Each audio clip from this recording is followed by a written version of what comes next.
Hello, my name is Anar, and I work at the Leonard Davis School of Gerontology at the University of Southern California. And here I'm presenting on the brain age and how to measure it experimentally. So a prerequisite for this tutorial will be the one on brain structure and how it changes in old age, given by my colleagues Nahian and Hill. So here we go. So in humans and in many other species, I presume the brain aging or aging of the human brain is accompanied by cortical thinning. The cortical layer of gray matter becomes thinner and thinner, loses some of its volume, some of its thickness as we age, and it becomes particularly noticeable as we get very old. So you've seen some of that from the presentation by Nakian and Hill.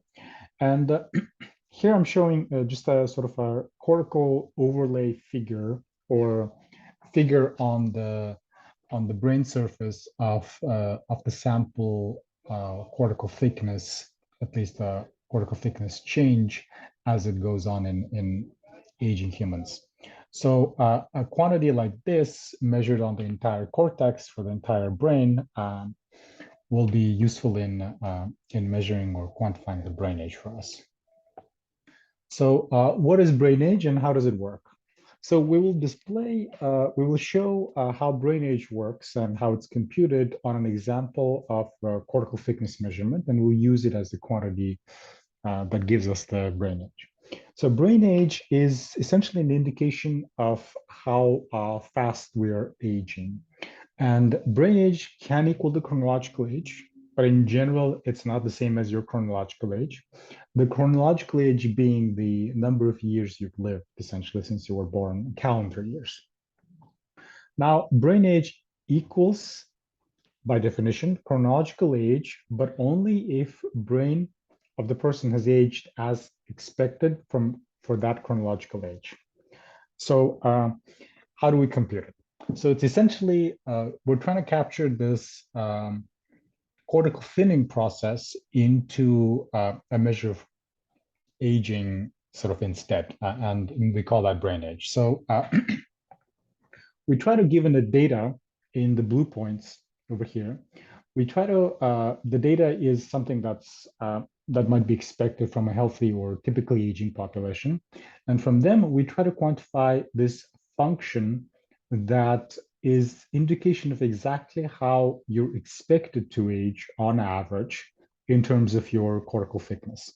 So you start out here, you're very young, you have a very thick cortex, and then people move along this trajectory as time goes on.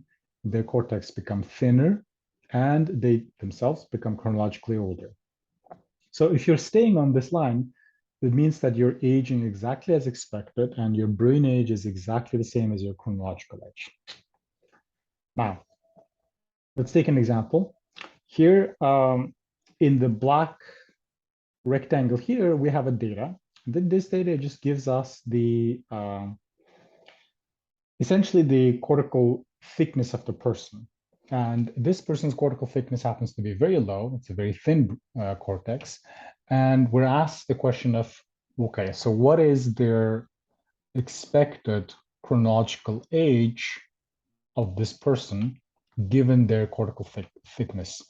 And we might learn that if we were as exactly expected from the population on average, we would get in a chronological age like this, a very old person, because their cortex is very thin.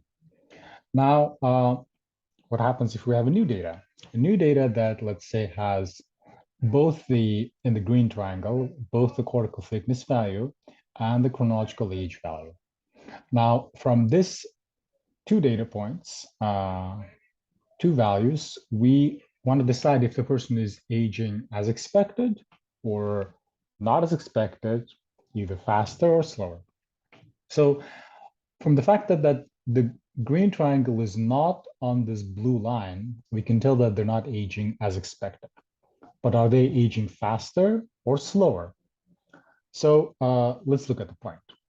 It looks like for their cortical thickness, the vertical line, let's say, imagined here, their chronological age is much larger. So they're above this line in terms of age, chronological age. So that means they're chronologically, they're very old or older than expected, but their brain, based on the cortical thickness, is younger. So that means it looks like they're aging well, in the sense that aging in a way such that their brain is actually not losing their thickness as fast as it could. So that's a good thing. And how about, so here's an indication that says for their particular chronological age, uh, their cortical thickness, let's say, so their cortical thickness is shown on the horizontal axis, and their chronological age on the vertical axis is much larger than their expected chronological age, which is the green dashed line. So they're much younger in terms of brain cortex thickness than they're expected. How about this data point? So the diamond, the red diamond here is below the line. Already the fact that it's on the other side of the expected line might tell that it's a bad thing, but let's just verify. So for their particular cortical thickness, the age that we expect it to be at, the chronological age, is this value, the red dashed line, but their real chronological age is much younger. So this tells us that their brain age, or the expected chronological age from the thickness, is something larger above here than their real chronological age over here. So that means their brain has sort of accelerated its aging. Now, how about if we have points like this? So there are a bunch of points here, and this is another population. This population might be either some very healthy aging people or some other people. We don't know exactly what this group is, but we want to see that there's some difference between the blue group, the expected, or the sort of the very typically aging group. Now, in general, what's happening is that the red diamond points are below the chronological age of the blue line, and they're to the left, or they're thinner than the blue line. So they're both younger than the expected chronological age for their thickness, and they're thinner in cortical thickness than expected for their chronological age. So it looks like they're the population that's aging not so well, in the sense that their aging is accelerated, and they might be a group that's not so good. So let's verify that.